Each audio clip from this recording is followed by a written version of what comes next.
extraordinaria que comenzamos el 25 de septiembre del 2020 con una masterclass de Alejandra Sánchez Orozco, cineasta documentalista. Hemos seguido algunas de las actividades ininterrumpidas durante este es nuestro quinto año. Entonces les agradecemos pues, que estén aquí.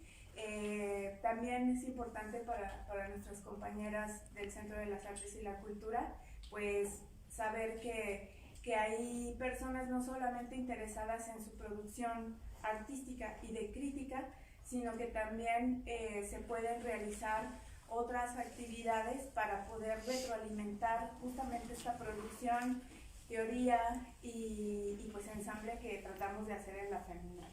Entonces, bueno, las presento, seguramente ustedes ya las conocen, son sus profesoras y pues son Ana Margarita Castillo Rodríguez del Departamento de Escénicas, ambas doctoras, y Jimena Gómez Goizueta, quienes nos van a platicar sobre Torquemada, esta pieza que muchas y muchos pues vimos el año pasado en algunas de sus funciones y pues vamos a saber un poco sobre cómo se llevó a cabo. ¿Sí? Gracias y bueno, muchas gracias. Gracias.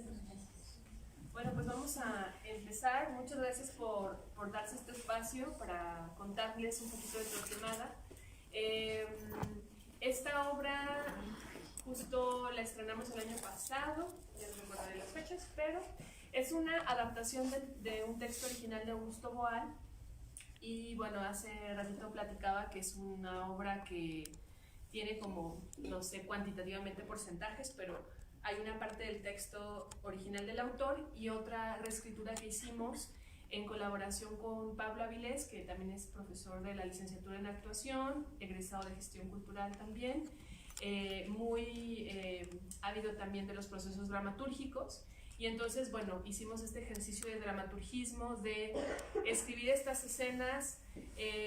Algunas son reinterpretaciones de algunas escenas, otras tienen que ver con contextos personales propios, y algunos ejercicios también de diálogo con la propia obra, de hacerle preguntas, de colocarnos nosotras como en relación con el texto.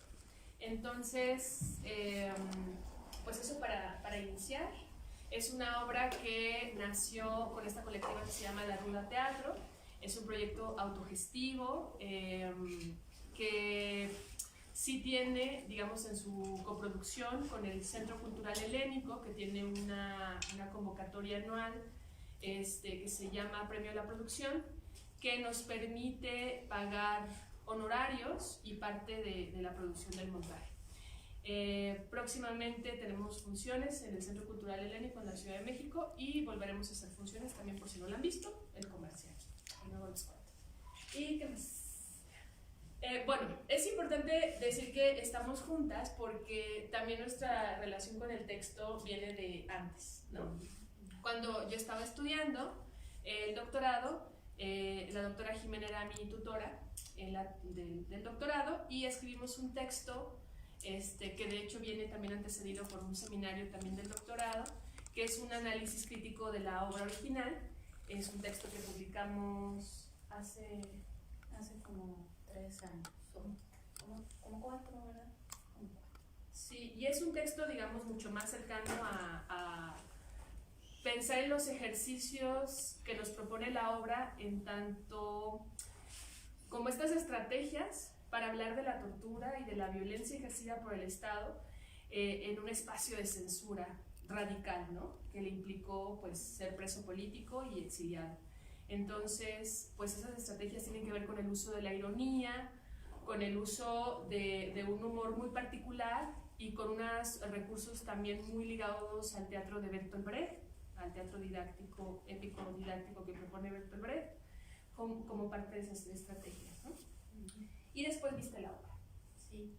Y entonces, sí, bueno, yo estoy aquí de colada y mucho por lo que me ha influido el trabajo de Ana, sobre todo siendo yo su tutora de tesis doctoral. Pues ella sabía 3 veces más de todo lo que estaba trabajando que yo, y yo solo pues la iba siguiendo, ¿no? La iba escuchando, iba haciéndole preguntas y tal.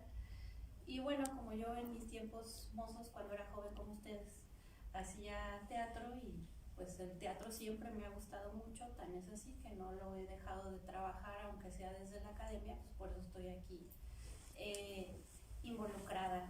Me alegro que estén ustedes aquí.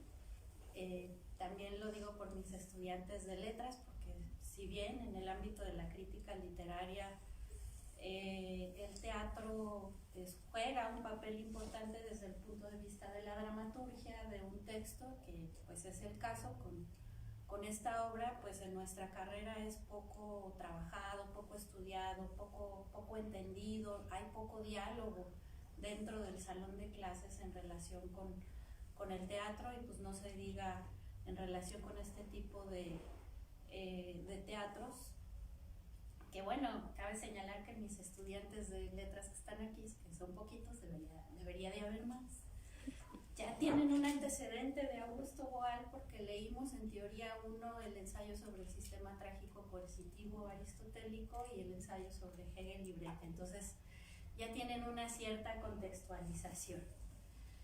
Bueno, yo lo que hice fue una reseña de la obra a partir de mis impresiones, de mis experiencias, la escribí y se las voy a leer, con mucho gusto la hice. Bueno, el trabajo se llama De Torquemada Enmascarado, Los monos y un ungüento para la caricia. La adaptación que la Ruda Teatro hace de la dramaturgia de Augusto Boal Torquemada se presentó en septiembre en uno de los foros de la Universidad de las Artes. El montaje cuestiona la idea del propio inquisidor como metáfora de la permanencia de un aparato subyugante que se perfecciona en su devenir como una máscara social, según establece en su política de la violencia. Así lo dice Torquemada, cito: yo uso la tortura no como un retroceso, sino como una forma progresista. Es decir, intento hacer la combinación entre el más elevado desarrollo industrial y la más retrógrada esclavitud. La esclavitud es retrógrada, pero su utilización en este nuevo contexto es una idea nueva, es decir, se trata aquí de una esclavitud rehumanizada. Fin de la cita. La entrada al teatro ya hablaba de una contrapropuesta que trasciende lo fijo de un sistema de terror anquilosado en su repetición y perpetración secular, pero al mismo tiempo renovado en su sofisticación sádica. Los visitantes, las visitantes, podíamos transitar por una instalación de Alicia Cruz sobre los testimonios de familiares de personas desaparecidas, de personas sobrevivientes de violencia y tortura, que da la vuelta a esta maquinaria que pareciera infalible, persistente, inmanente, con esa memoria encarnada en fotografías, en presencias de objetos personales en la tierra. Así, la maquinaria se desarticula. No lo es si su respuesta es la vida en sus formas más bellas y sencillas, más sutiles y a la vez más vitales. El testimonio vigente, pero igualmente de vida y memoria de resistencias que se sostienen en el devenir que lo nombra y lo recuerda y lo encarna, y en el encuentro con otras vidas que lo reconocemos como lo culturalmente nuestro y que nos convoca a patentizarlo, a responder a su clamor que no tendría que ser diferente del que hiciéramos. La dramaturgia de Boal es consecuencia de un hecho particular, el secuestro y la tortura del propio Boal en el régimen dictatorial brasileño de los años 60, pues es lo que muestra parte de la trama. Un personaje llamado Dramaturgo es torturado por Torquemada y sus frailes policías.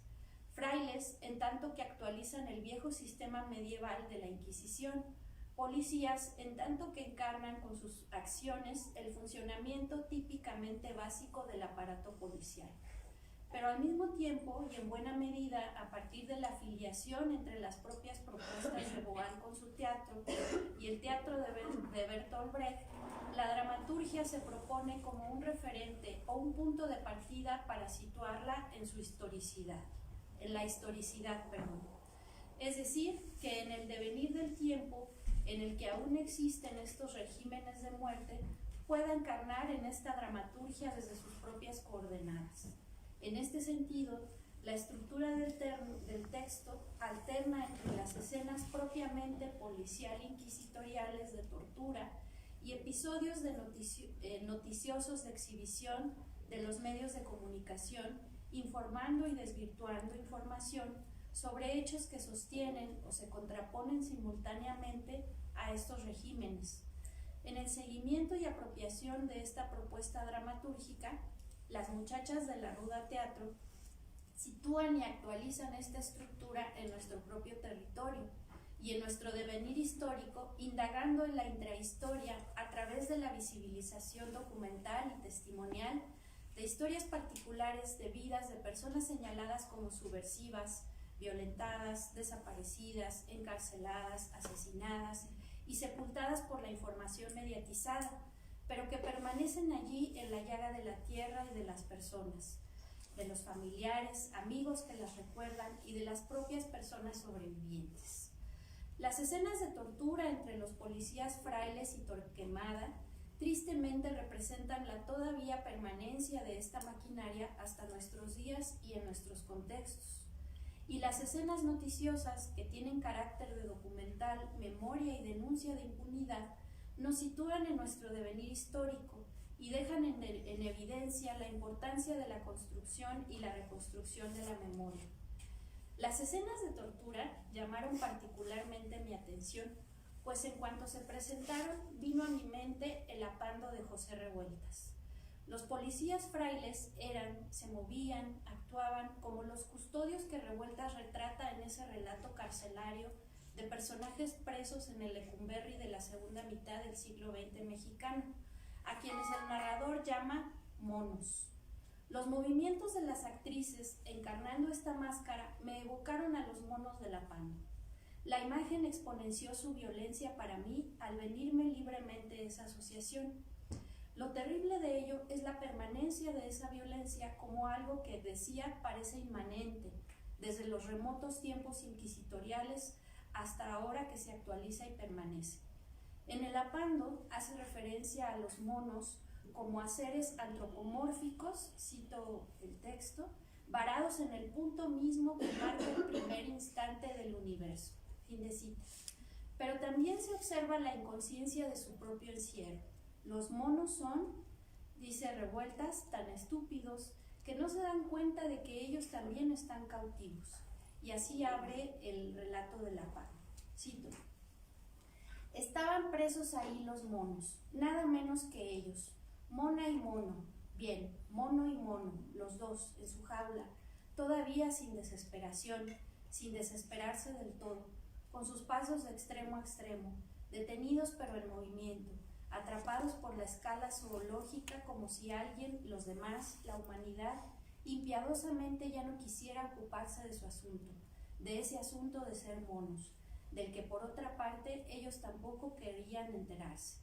Monos al fin, o no sabían ni querían, presos en cualquier sentido que se los mirara, enjaulados dentro del cajón de altas rejas de 2 pisos, dentro del traje azul de paño y la escarapela brillante encima de la cabeza, dentro de su ir y venir sin amaestramiento, natural, sin embargo fijo, que no acertaba a dar el paso que pudiera hacerlo salir de la interespecie donde se movían, caminaban, copulaban, crueles y sin memoria, mona y mono dentro del paraíso, idénticos, de la misma pelambre, del mismo sexo, pero mono y mona, encarcelados, jodidos. Fin de cita.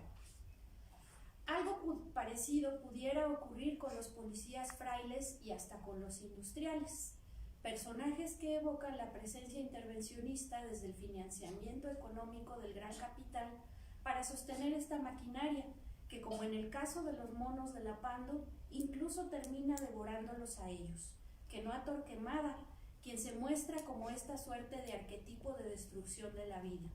La asociación que se me vino a la mente emergió de la forma en la que las actrices caracterizaron a los torturadores, según entiendo como máscaras sociales fijas al estilo brechtiano, que Boal igualmente habrá considerado para estos personajes.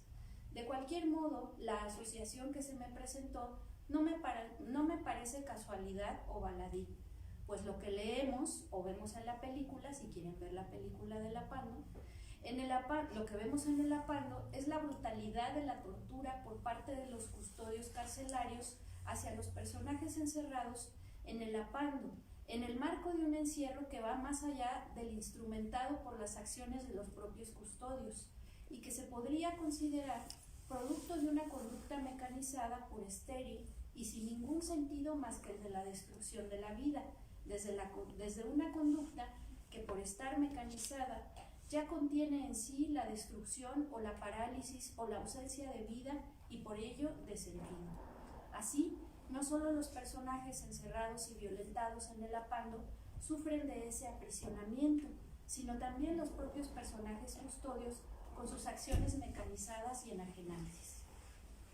Y a todo esto hay entre las escenas de tortura rompimientos que se presentan como testimonio y a manera de documental de una serie de momentos de la historia latinoamericana del siglo XX, pero también hay indicios en estos rompimientos de nuestro propio contexto aquí y ahora en Aguascalientes, en nuestras universidades, en nuestras calles.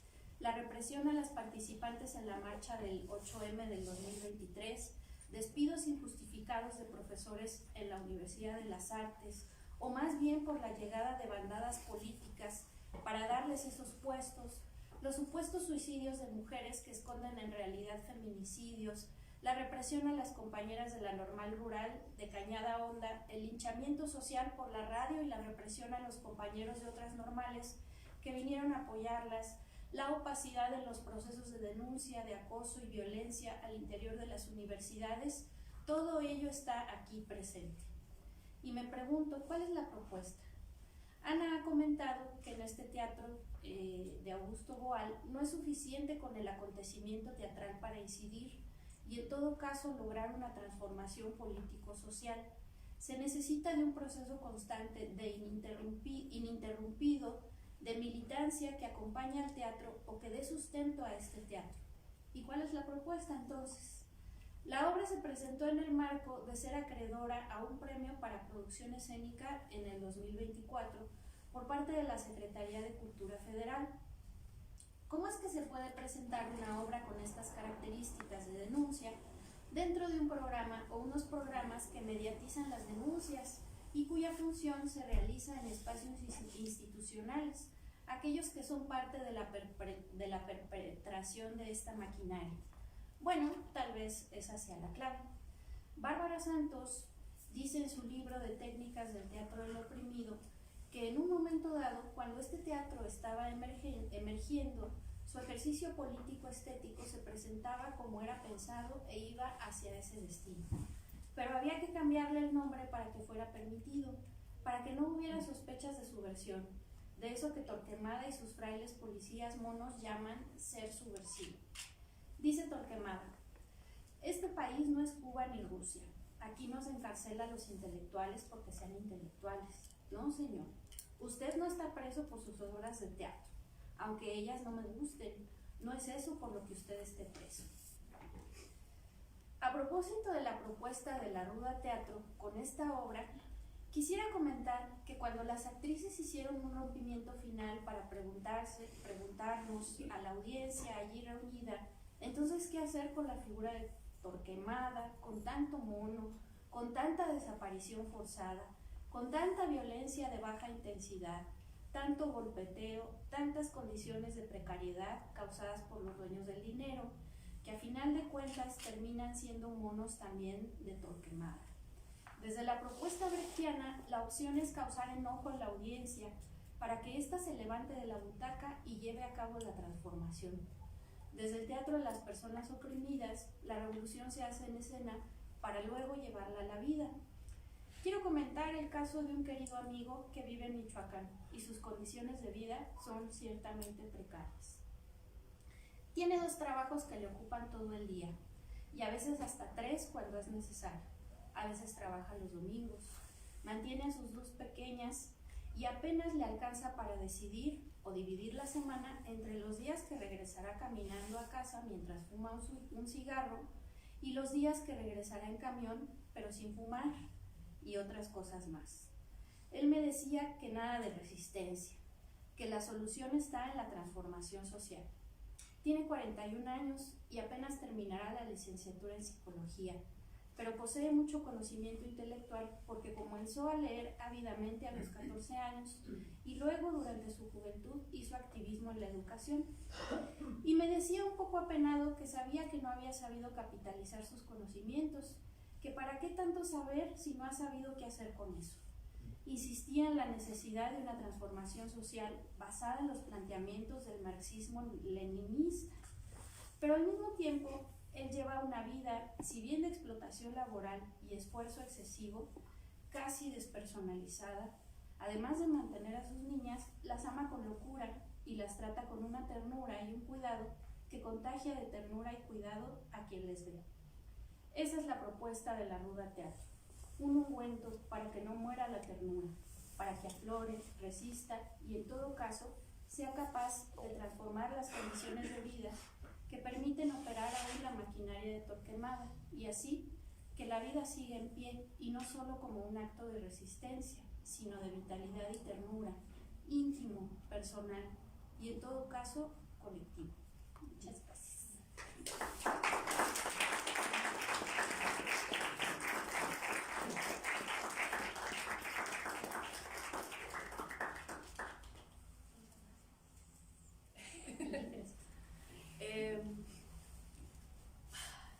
Mucha cosa que decir. ¿Cómo procedemos a este diálogo? ¿Nos hacemos preguntas mutuas? Sí. ¿O nos quieren también preguntar cosas? Podemos involucrar a las chicas y a los chicos también. De acuerdo, porque entendemos que habrá quienes han leído, no sé si leyeron el texto o no lo han leído y les contamos y les spoileamos un poco. No, bueno, al menos mis estudiantes o los estudiantes de letras no lo han leído. Entonces, contarles un poquito, como menciona, hay una parte muy importante del texto que decimos conservar, que es esta escena autobiográfica de Augusto Boal, que fue detenido durante algunos meses, fue preso político en una cárcel clandestina en Tiradentes, que después se desmanteló. Y pues justo como nos lo ha contado algunas veces su esposa, pues él iba al teatro, de hecho lo detuvieron saliendo de un ensayo, y la razón era porque les parecía muy extraño que viajara tanto, que anduviera de gira por algunos lugares y que en sus obras de teatro pues él hacía campañas contra el gobierno en ese momento. Entonces está un poco disfrazado el por qué lo detienen. Y hay algo maravilloso que supe hace poco, no recuerdo en dónde lo leí, ahora lo recordaré. Él escribió la obra estando en la prisión y él había estudiado en Estados Unidos y entonces sabía inglés, sabía francés, y entonces la obra la escribe en otros idiomas, en inglés y en francés, y quienes estaban custodiándolo no sabían leer inglés ni francés, y entonces él decía que eran ejercicios para aprender el idioma, ¿no? Entonces prácticamente hace sus notas, trata de registrar todo lo que ve en las prisiones. Hay muchas escenas que decidimos no colocar en este montaje, que son prácticamente las escenas donde él registra a sus compañeros de celda, que discuten mucho sobre cuál es la mejor estrategia de resistencia, ¿no? ante la censura, ante la represión. Hay algunos que tienen planteamientos mucho más radicales de tomar las calles de formas más radicales. Hay otros que tratan de ser más mesurados, pero al final del día pues tampoco se ponen de acuerdo, ¿no? Entonces también decía Boal que mostrar esta parte esta otra cara pues ponía en evidencia también las contradicciones de todos estos movimientos de resistencia. Y por otro lado, pues trata de registrar justo todo este aparato de tortura y todo este aparato de violencia y cómo se construyen los discursos para sostenerlos, ¿no? Eso es un poco como a grandes rasgos la obra, pero era importante para nosotras porque en algún momento esta obra yo tengo mucho tiempo pensándola, estudiándola, la leemos en clases, la analizamos, Pero la obra prácticamente tiene personajes masculinos, o sea, toda la obra, el 95% son personajes masculinos, que tiene que ver también la lógica de, pues está detenido en una prisión para hombres, ¿no? Pero más allá de esa obviedad, tenía que ver con la poca presencia que tenían las mujeres también dentro de esta historia, y luego los personajes femeninos que aparecían dentro de la obra tenían lugares bastante secundarios y que también queríamos poner en cuestión. Entonces había un personaje, por ejemplo, que además, bueno, justo como mencionamos, siguiendo la lógica de los planteamientos brechtianos, los personajes tienden a ser lo que llamamos personajes simples, personajes que representan más bien a clases o grupos sociales, y entonces pues vamos a ver al estudiante, al policía, ¿no? Como cartas de la lotería, ¿no? Así, el maestro, el militar, tal. Entonces, hay un personaje de los pocos que en la obra tiene nombre, que es Cristina Yacaré, que es una mujer trans, que también hay toda una historia alrededor de las mujeres trans y mujeres que se prostituían durante ese periodo, que también fueron torturadas, que fueron detenidas. También es una historia que también Alicia metió dentro de la instalación. Cristina Yacaré, que además es una mujer, pero dentro de ese contexto se refieren a ella como un él, y pues sirve como moneda de cambio para los militares y para los propios presos. Hay otro personaje femenino que es el de la madre. Imagínense a la madre matria, nosotros decimos en la obra. Imagínense que la madre nos dice que nos sacrifiquemos y demos nuestra vida por la libertad, la democracia, la justicia y qué sé yo, y que la vida individual no puede estar por encima de la vida, de la liberación colectiva, ¿no? Es una madre sufriente, es una madre doliente, pero que da a sus hijos por la liberación. Y otro personaje, el tercer personaje femenino que aparece en la obra, es una estudiante que es detenida en una redada, pero ella no sabe por qué la detienen. Ella dice, pues yo andaba con este muchacho, es mi novio, pero yo no sé en qué él anda metido. Entonces, realmente esa era la representación femenina dentro de la obra, así que además de poner en cuestión estos tres roles, pues decidimos ponernos en el lugar más radical posible, que era que nosotras, tres chicas jóvenes de 20 años, contaran esta historia. Entonces, en lugar de tener a los 20 personajes masculinos, fueran ellas reescribiendo esta historia. ¿Quieres contarles algo más de esto? Bueno, más que contarles, me gustaría preguntar para ellas cuáles son las implicaciones de asumir este lugar. Creo que había muchos temores porque pues justo desde los cuerpos que somos, que habitamos, y desde nuestras propias historias, como que esta idea de representar una chica de 20 años, de presentar a este gran torturador, por ejemplo, ¿no? Como que decía, esto no puede ser posible. ¿Quién de ellas podía ser más aterrador? Y decían, pero pues mi voz, mi cuerpo, mi experiencia, ¿no? Incluso las diferencias políticas también, ¿no? O sea, hay una aversión al personaje de Torquemada. Pero creo que también el posicionamiento implicaba el que todas podemos contar esta historia, que son importantes todos los rompimientos que ven en la obra, donde ellas pueden como posicionarse, hacer preguntas, sacarle la vuelta también, y creo que en ese lugar, o desde ese lugar, pues como que fueron haciendo cada vez más propia la obra. Hay cosas que ustedes vieron en la obra, quienes la han visto, donde ellas cuentan cosas personales también. Hay cosas que son de cada una, o cosas que decidieron contar otra en su lugar, ¿no? Como quiero contar mi historia, pero quiero que tú lo hagas por mí. También eso sucede. Pero creo que en general implicó un proceso gradual de posicionarse. y de alguna manera decir que es posible que también nosotras podamos contar estas historias y también podamos reescribirlas y resignificarlas. Y que a los 20 y a los 30 y a los más, también nosotras podemos habitar la escena para reescribir estas historias. Sí, creo que eso es muy interesante porque, pues digamos que en el teatro convencional o en el teatro imitativo, se trata, tal vez como yo lo escribí, de encarnar al personaje, ¿no? ¿Y qué significa encarnar al personaje en el teatro imitativo? Bueno, si se trata de un torturador, el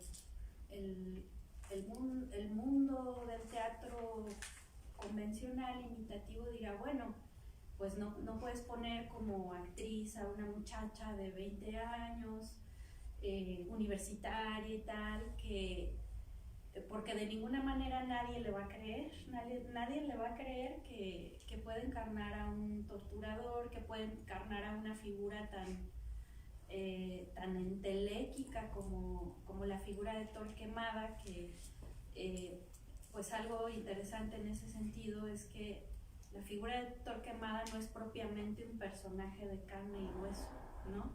Sino que más bien es eso, es una entelequia, es una idea, es un constructo inmanente que a pesar de todos los acontecimientos históricos y culturales, sigue ahí de manera inmanente atravesándolos a todos, ¿no? Entonces creo que este trabajo es interesante porque implica, acaso, no sé, tú me dirás, o ustedes que vieron la obra, que implica una serie de procesos constantes entre identificación y distanciamiento, ¿no? De repente hay situaciones en las que aparecen en la dramaturgia, en las que acaso las chicas se habrán sentido más identificadas por razones personales o por razones de contexto social, y habrá habido situaciones en las que se habrán distanciado, ¿no? Se habrán sentido más extrañadas, habrán podido tener a partir del extrañamiento, una perspectiva pues más distanciada, acaso más crítica. Por ejemplo, me llamaba la atención, y si quedó claro en la obra, yo la fui a ver, yo estuve ahí, hablar por un lado de una dramaturgia en la que tenemos un suceso muy concreto, la experiencia del dramaturgo, pero además representado en un imaginario, pues vuelvo a decirlo, inmanente, que puede pasar, que podía pasar en el mundo de los griegos, pero que puede pasar ahora mismo, que sigue pasando ahora mismo. Y sin embargo, las chicas hablaban de sus historias personales, ¿no? ¿Qué podríamos decir sobre eso? ¿Qué podrías comentar sobre eso? Sí, es que también justo creo que si pensáramos en términos teóricos, pues la obra tiene una estructura didáctica. Entonces justo trabaja mucho con estructuras que podemos como reconocer como también con ciertas constantes, ¿no? También ahora que lo mencionas, no sé si les pasó cuando vieron la obra, como si identificaron momentos históricos, como decir, ¿esto sucedió en el 2018? No sé, o en el... No, pues sí, yo vi ahí, yo me vi en toda la cuestión de la emergencia del ZLN, en fin, yo sí me reconocí. Justo creo que una de las cosas que pensábamos es que también la pertinencia y la provocación de la obra es que es una historia de Latinoamérica, ¿no? O sea, creo que refleja, pues sí, hay una historia de la humanidad también puesta entre el opresor y el oprimido, y todas estas prácticas y todas estas estructuras violentas, pero también es una obra que tiene esa dualidad, ¿no? O sea, es también muy concreta y representa mucho de la historia de Latinoamérica, particularmente del siglo XX y XXI y hasta hoy, ¿no? creo que también es como una de las potencias que tiene también el trabajo de Boal, por eso también es tan interesante estudiarlo y pensarlo, porque es un testimonio de una dramaturgia particular, concreta, situada, que está reflejando cosas que nos interpelan de manera muy directa, pues, ¿no? Es una obra que también cuando nos acercamos al principio pensábamos como Aguascalientes también, como aquí, ¿qué onda? Y hay coincidíamos en que había una falsa sensación como de seguridad, ¿no? Como que estábamos en un lugar donde nos han contado muchas veces que no pasa nada, que no sucede nada.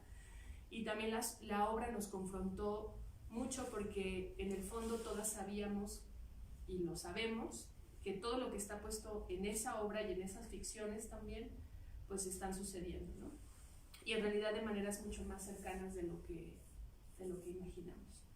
Y creo que, pues como decías, eso lo posibilita la propuesta de Boal o del teatro del oprimido, apoyada en la propuesta brechtiana, en tanto que se trata de personajes que no son encarnables, ¿no? A partir de la historia personal del personaje, y entonces el actor, la actriz tiene que hacer todo un proceso psicologizante al estilo de Stanislavski o de lo que los gringos en el cine llaman los actores del método, sino que son entidades típicas, personajes tipo, personajes simples, personajes máscara, que puede tomar una persona y que se lo puede poner como máscara, pero que puede hacer eso porque a partir del planteamiento pues histórico particular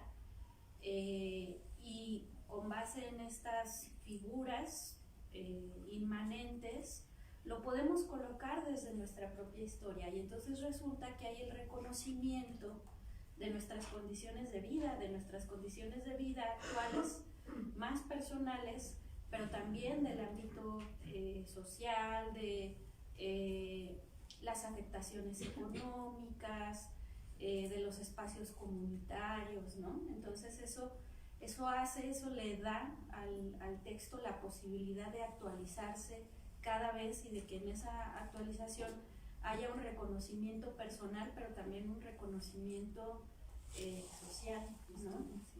Sí, también algo que mencionabas, la obra, no sé, bueno, ya díganme ustedes qué sintieron después, pero la estrategia didáctica de terminar en el fracaso y la derrota es terrible, ¿no? Boal en el texto termina diciendo, Torquemada nos mató, uno a uno nos mató, ¿no? Así termina la obra. Y quizás algunos todavía vivamos, ¿no? Pero en realidad Torquemada nos ha matado. Entonces, pensaba también en este asunto, porque también confrontar esa posibilidad nos hacía mirar.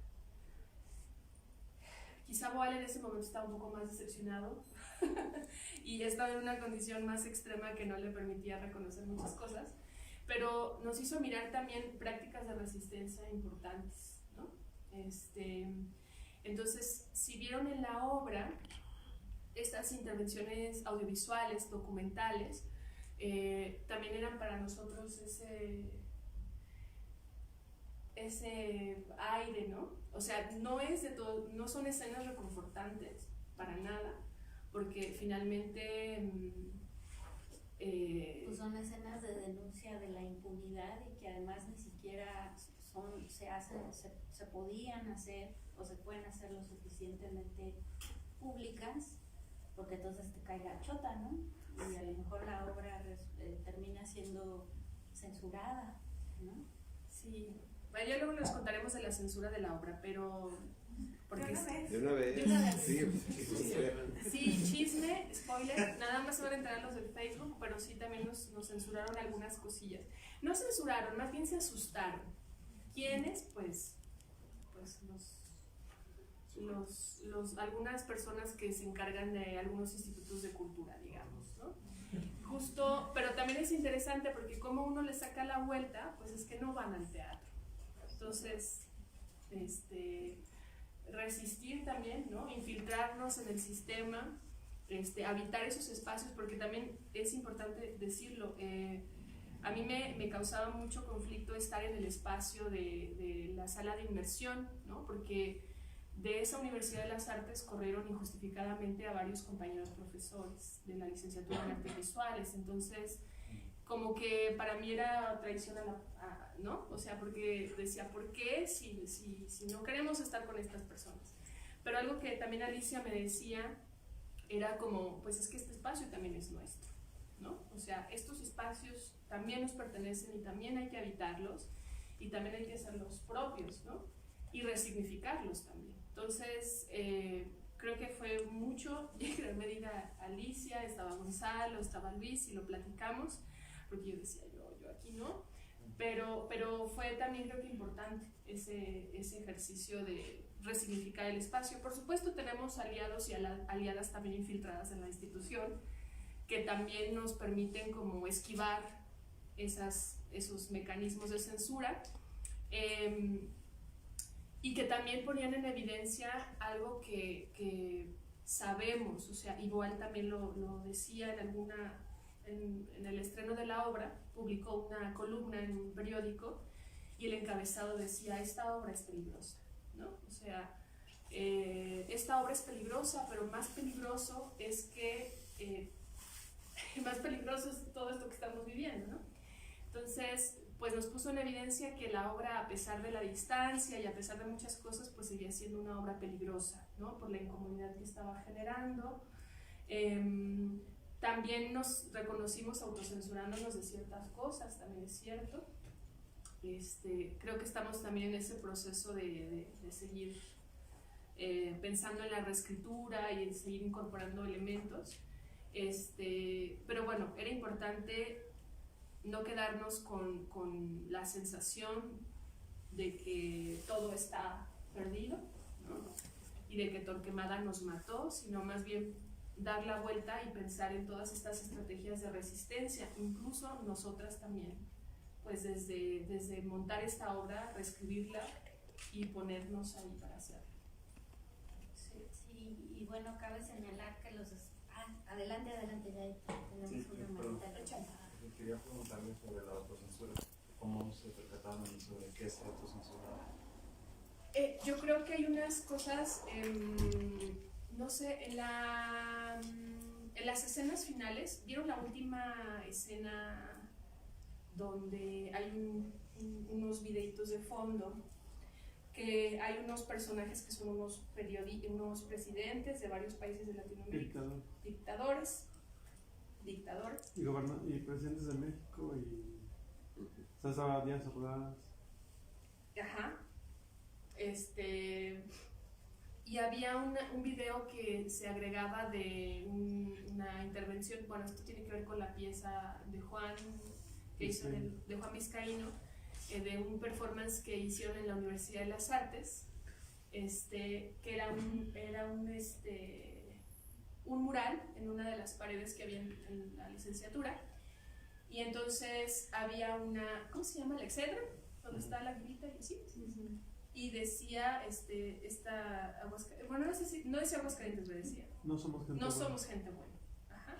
Y tenía ¿cómo se llaman? Donde pones un stencil, perdónenme, aquí me están traduciendo todo, era un stencil de un helicóptero, ¿no? Que hacía una alusión a este accidente, de este personaje torturador, que era policía. Sí, que él tenía un puesto de seguridad pública después, y después fue removido de su cargo por acusaciones sobre tortura. Lo mandaron lo detuvieron un momento y después lo liberaron y lo volvieron a insertar en su puesto, y después pasó este accidente. Teníamos muchos. ¿Se ubican el accidente? Del helicóptero que se cayó. Bueno, yo les puedo decir, sí, porque bueno, Vizcaíno es mi pareja y el helicóptero cayó casi al lado de mi casa. Entonces fue un momento como en que tuvimos mucho tiempo el helicóptero hecho pedacitos cuando salíamos y entrábamos, pero además Porfirio fue uno de los que mandó torturar también a las chicas en el 8M del 2022. Entonces era parte de la seguridad en ese momento también vinculado con Teresa Jiménez y justamente pues no fue un accidente, fue directamente o sea, tiraron ese helicóptero. Todos los que vivimos en ese momento en Jesús María sabemos que era como algo que había sucedido así, y Juan hizo pues stencil de No Somos Gente Buena en un mural de la Universidad de las Artes. Él era coordinador en ese momento y posteriormente pues lo corrieron junto con otros profesores por realizar esta serie de piezas, ¿no?, críticas con el sistema. Sí, y había también cierto temor. A mí me tocó también conocer a este señor cuando estábamos en el Cerezo Femenil, entonces también pues había antecedentes de otras historias de tortura que estaban relacionadas con los centros de reinserción social. Entonces hay cosas que aparecen quizá muy fugaces dentro de la pieza, pero tienen pues todas estas implicaciones, y que además no son solamente o sea, no son cosas inocentes o que pensemos que no tengan implicaciones directas en la vida de las personas, ¿no? Entonces nos costó, o sea, sí me preguntaban como, ¿segura que quieres poner eso? Y pues para mí era importante que apareciera, ¿no? También dentro de la obra hicimos un fanzine que lo diseñó también Alicia Cruz, y ese fanzine juega las veces de un programa de mano, pero sigue siendo un fanzine, ¿no? Entonces tiene tanto noticias, tiene un pedazo de un manifiesto que escribimos que iba a ser parte de la obra y después no estuvo, y también había algunas cosillas ahí que tienen que propiamente también con los posicionamientos de Alicia, ¿no? Muy particulares. Entonces también discutíamos sobre qué sí ponemos o qué no ponemos, y cómo asumir las consecuencias también de colocarlo en la obra y en el propio fanzine. Y no lo publicaron. Y hay una de las cosas que decidimos no publicar. No, pero el ICA. Sí, y que aparte el Instituto Cultural decidió no publicar el fanzine, ¿no? O sea, como que deslindarse finalmente de la producción artística, que bueno, en realidad pues es nuestra, ¿no? Y está bien así. Está bien. Y ese es un tema, pues, no solo interesante, sino por demás relevante, el de la censura. Por eso hacía esta mención que señala Bárbara Santos, una de las constructoras del teatro del oprimido y posteriormente el teatro de las oprimidas, cuando ella hace un poco historia sobre este teatro y dice, bueno, no podíamos llegar diciendo que era una obra de teatro del oprimido porque nos iban a mandar a volar. Entonces hay que utilizar otro tipo de palabras, otro tipo de lenguajes y hacerlo desde dentro, ¿no? Y estar en el mero centro del horno, en las brasas ahí ardientes para poder incidir. Pero creo que el tema es muy relevante porque pues, vivimos en un país en el que la violencia, la tortura, la desaparición forzada, la censura están mediatizadas, ¿no? O sea, no hemos tenido históricamente, salvo a partir de, bueno, en el 68, por supuesto, en el 70,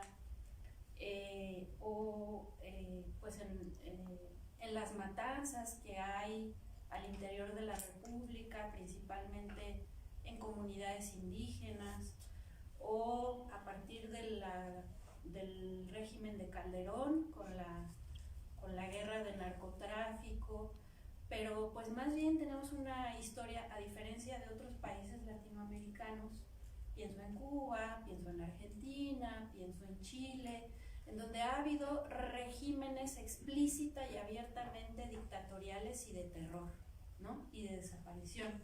Aquí hemos tenido una historia más o menos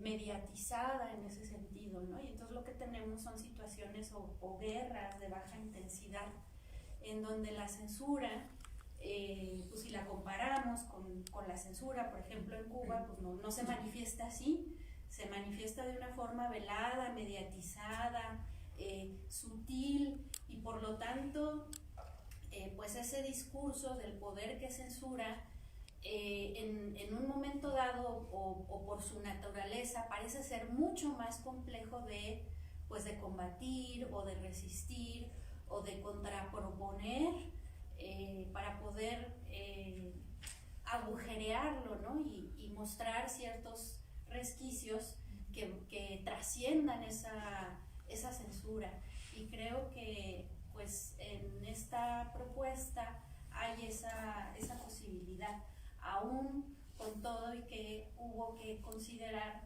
pues dejar cosas fuera, y que aún así hubo censura por parte de la institución financiadora, ¿no? Por parte del mecenazgo, ¿no? ¿Cuáles son las implicaciones políticas del mecenazgo? Sí. También yo quisiera agregar un poquito de, bueno, al menos dos ejemplos. Uno es Felipe Casals con Canoa, ¿no? Esta película que está hecha a partir de 5 falsos documentales. Él hace todas estas entrevistas por las matanzas también que se hace y los linchamientos de unas personas que trabajan en la Universidad Nacional Autónoma de México y van a un pueblo en Puebla, justamente, y son linchadas. Y es una película pues también, digamos, muy famosa de los años 70. Y él, cuando la presentó y la hicieron le dieron la medalla en el Cervantino hace unos 5 años, una de las preguntas que le hicieron es si había él autocensurado algo de su película de Canoa. Y él dijo que sí, pero por una razón que le parecía que tiene que ver justamente con el público, ¿no? Con quienes van a tener la recepción. Decía, yo no quería que las personas se levantaran y se fueran, porque si yo dijera todo lo que me dijeron, los testimonios que recopilé en la etnografía para Canoa, la gente no se quedaría a ver la pieza. Y una de las cuestiones que quería era que se comprendiera el hecho de el miedo, el terror y cómo actuó el pueblo en contra de estos jóvenes que no eran estudiantes, pero que fueron confundidos con estudiantes cuando fueron a una especie de viaje para pasar un fin de semana, ¿no? Entonces, esa es como una referencia que quisiera colocar, ¿no? A veces también se autocensura para que la gente pues pueda quedarse a ver la pieza, ¿no? Y hay otra referencia que es de Didi Uberman, que hace sobre Farocki, que es un cineasta también y que trabaja y habla de cómo abrir los ojos, ¿no? O sea, cómo de lo que se trata es hacer que se abran los ojos, no que los cierres. Cuando ves una pieza, cuando tiene un tratamiento sobre tortura o cuando tiene un tratamiento de este tipo, ¿no? O sea, cómo hacer que se entienda, no tienes que reproducir la violencia que vivieron las personas, sino hacerla de otra manera, ¿no? Entonces hay como varios ejemplos vinculados con esta idea de que sí, que no, pero finalmente pues la pieza es súper contundente, ¿no? Cuando se observa. Sí, que no quede dudas de lo que se quiere nombrar también. Ajá. Sí. ¿Quieren preguntar o comentar algo ahora que la vieron y que dicen, esto no me queda claro o así?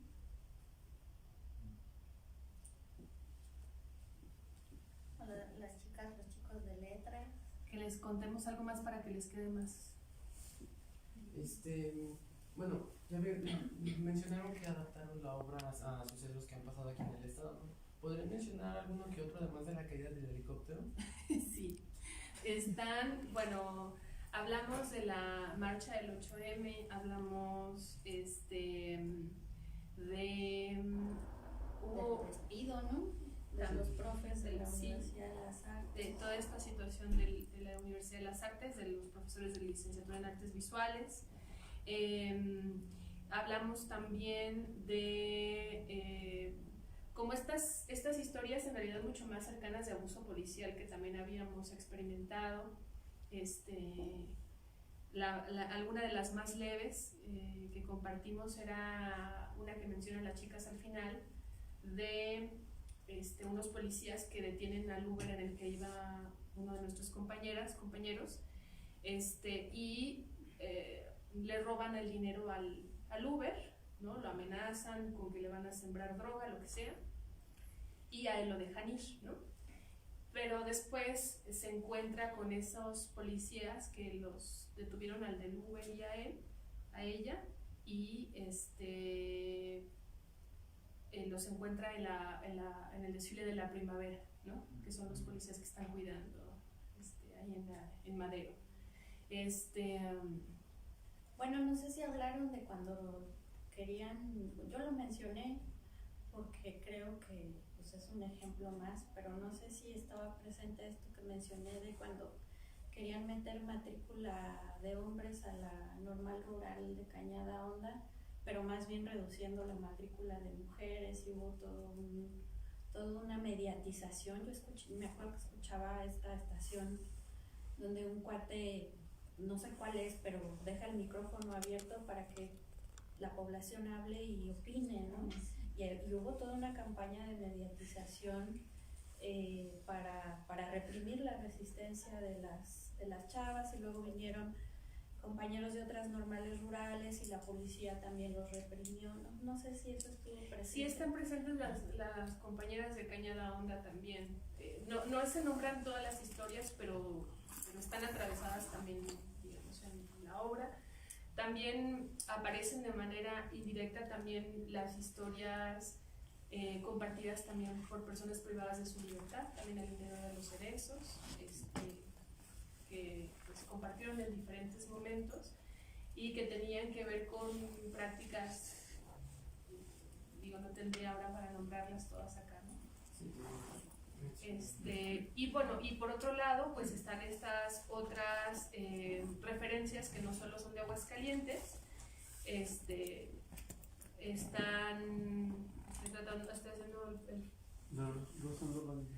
Rosendo Radilla, que es uno súper muy importante, una pieza muy importante para conectar la pieza con nuestro presente. El Rosendo Radilla era un campesino que también había sido, no sé si presidente municipal en su comunidad, de Atoyac, y él en realidad es detenido porque hacía corridos. Él hacía corridos que estaban dedicados a Lucio Cabañas, a todo el movimiento normalista y campesino del sur del país, y entonces a él lo detienen un día los militares y lo desaparecen. Y a partir de eso contamos su historia, porque es el primer caso reconocido hasta el 2018 como el primer caso de desaparición forzada, donde se reconoce abiertamente que fue el Estado quien lo desapareció, y su hija pues ha sido activista, también aparece en la obra, Tita Radilla. Aparece también el caso de Lupita, que se volvió muy emblemática por ¿vieron ese video de esta chica que es parte de una comunidad indígena donde llegan los militares a la comunidad? Estoy volteando a ver para que me digas más cosas.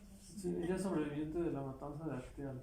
Hacen una marcha, ¿no? Un plantón, justamente para poner en evidencia, porque acuérdense que en Acteal pues fueron violadas varias mujeres por parte del ejército, y entonces ellas hacen como una marcha. Y hasta les dispararon en la Sí, sí, está embarazada y cosas así. Y ese video se hizo muy emblemático porque ella está enfrentando a los militares, ¿no? Que les dice que no tienen por qué entrar a la comunidad, ¿no? Bueno, hay otras historias más. La desaparición de los 43. También están ahí. Y también, bueno, hay varios casos también de los movimientos comunitarios de resistencia en contra de las mineras, ¿no? También. No pusimos solo un caso en especial porque hay varios que están referenciados también en la obra. ¿Qué fue lo más difícil de adaptar toda esta violencia para hacerla, como dijeron, ya más digerible para las audiencias? Y aún así me dijeron, ¿por qué no metiste más violencia? Fue en una entrevista que nos hicieron, me preguntaron que por qué no había más violencia.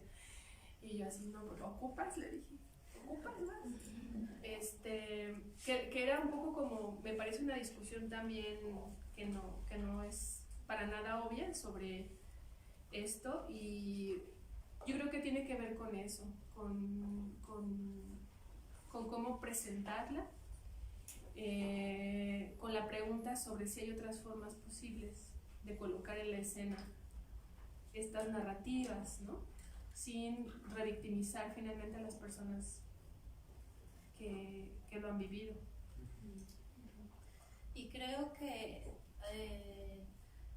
algo muy fuerte, aunque haya estado mediatizada la representación de la violencia para que fuera posible la representación, creo que algo muy fuerte que deja ver sobre todo esta parte de los rompimientos a través del discurso, digamos, del documental y de los testimonios, es que esta apuesta de esta parte permite denunciar de manera directa, aunque sea de una forma fragmentaria y pues construida estéticamente, que pues esta idea de que países como México ya están muy lejos de esa Latinoamérica de la primera o la segunda, sobre todo la segunda mitad del siglo XX, que está permeada por toda la propaganda de intervencionismo de Estados Unidos en los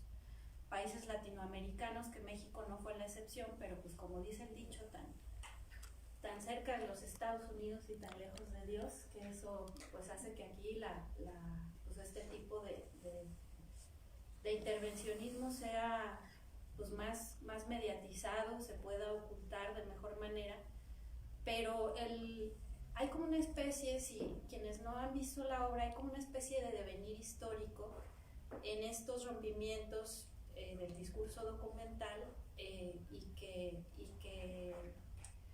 que presentan testimonios hasta nuestros días, ¿no? Y entonces lo que quería decir es que eso pone en evidencia que todavía habitamos una historia que nos remonta a ese pasado, que parece un pasado ya caduco, un pasado de cosas que ya no suceden, un pasado que está en esa modernidad tardía que ya no habitamos, porque estamos en un presente pues lleno de optimismo, lleno de posibilidades. La tecnología nos abre un desarrollo desde el punto de vista económico, desde el punto de vista educativo, cuando no es así, ¿no? Este devenir histórico lo que muestra es que todavía estamos habitando un sistema que nos ancla a eso que dice Torquemada, ¿no? La esclavitud es lo más, ¿cómo lo dice? Lo más reaccionario, lo más... Pero el sistema en el que se implementa esta nueva forma de esclavitud es el más sofisticado y es el más moderno y es el más progresista, y eso es lo que nos permite ver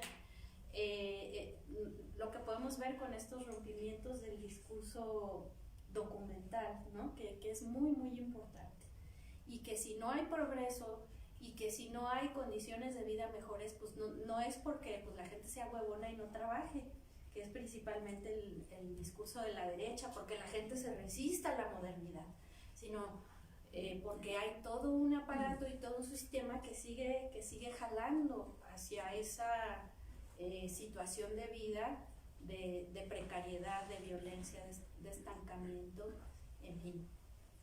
Así que quienes no han ido a ver la obra, Vean. cuando ya esté, de nuevo vayan a verla.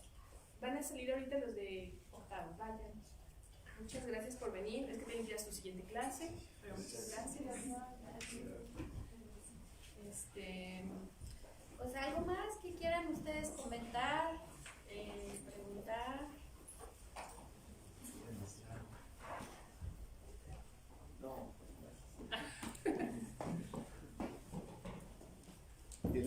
¿Tiene la intención de llevarla a las normales? Sí, pues es que estamos todavía agarrando ritmo, ¿no? O sea, pero yo creo que es importante. Tener un buen público. Sí. Sí, es que nos tocó estrenar ya muy a final del año y ahorita apenas vamos a retomar. Entonces hay que moverla mucho. Se aceptan sugerencias. Pues ahí están las normales, para empezar. La Cañada y el Crema, por lo menos. Sí, las tenemos en la lista. Bueno, ¿volverá a estar aquí? ¿Aquí no va a estar? Sí, tenemos funciones en las tablas, en nuestras nuevas tablas. Tiene título más pomposo porque es teatro estudio. Las tablas, ahora estamos en el Jardín de la Salud. Ahí van a verlo está justo en una esquinita. Luego les paso el dato. Porque es que Delicia 128, B, no sé Ajá. qué, pero es en la Salud. El Jardín de la Salud. En el foro de las tablas. Vamos a estar el 28 de febrero y el 1 de marzo, antes de ir a la Ciudad de México, para que vayas a ver.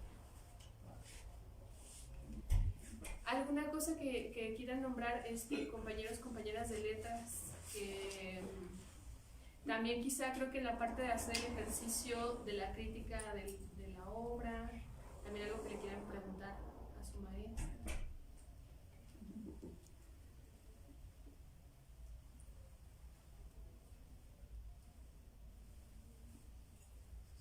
Ya parece que estamos de clase. Están preocupados por la tarea. ¿Qué les dejaste de tarea para hacer con eso?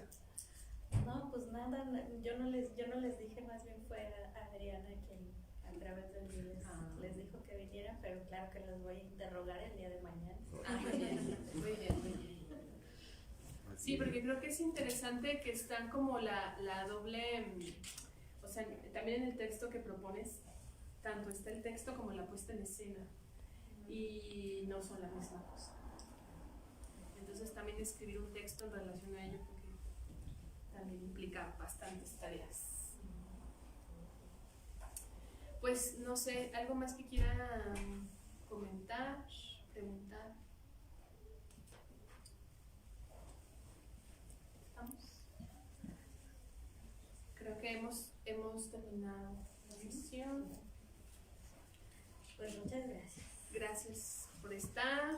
Esperemos que vayan al teatro. Ya les spoilamos toda la obra, perdónennos. Pero yo creo que de todos modos se van a sorprender. O sea, no importa el qué, sino el cómo. Sí, ¿no? Si es como les estamos vendiendo la obra, ahora vayan a ver si es cierto que sí es así. ¿Sí? Pues muchas gracias. Pues muchas gracias. Vamos a tener a lo largo del año otras sesiones de arte, memoria y feminismo. Tenemos otras 4 este año. Y bueno, de todos modos les vamos a hacer llegar las invitaciones con sus maestras para letras y escénicas. Muchas gracias. Gracias. Gracias. Nos vemos.